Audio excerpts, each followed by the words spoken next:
Philippine Eagle. Experimental pa lang ang pagpagawa sa bagong 1,000 piso polymer banknote sa Bangko Sentral ng Pilipinas BSP. Gipadayag ni Ramonito Hervasio, Bank Officer 2 sa BSP Osamis Branch, nga bisan experimental pa kini apan mahimo na kining dawaton sa publiko isip legal tender. Bisan pa man nga gipagawas na ang bagong kwarta, padawat gihapon ang daan nga matang sa kwarta nga kasamtangan nga ginagamit sa pagkakaron. Among i-emphasize nga ang release sa polymer banknote for now is experimental. Una nga magdungan siya atong papel o kining polymer. Oo.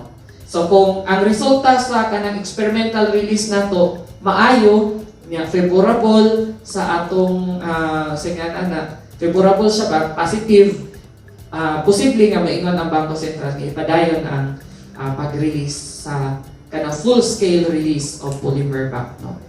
Ang nasangpit nga bag-ong kwarta dili usab dali nga mapiki tungod kay aduna kini daghang mga security features, kini naglangkob sa sampagita clear window, serial number, shadow thread, vertical clear window, metallic features, blue iridescent figure, polymer sound straight, tactile dots, embossed prints, flying eagle og enhanced value panel. Ang design sa 1,000 piso polymer banknote nagpakita sa Philippine Eagle og sampagita, samtang sa likod nini makita ang Tubataha Reefs Natural Park, South Sea Pearl og Tinalak Weave design.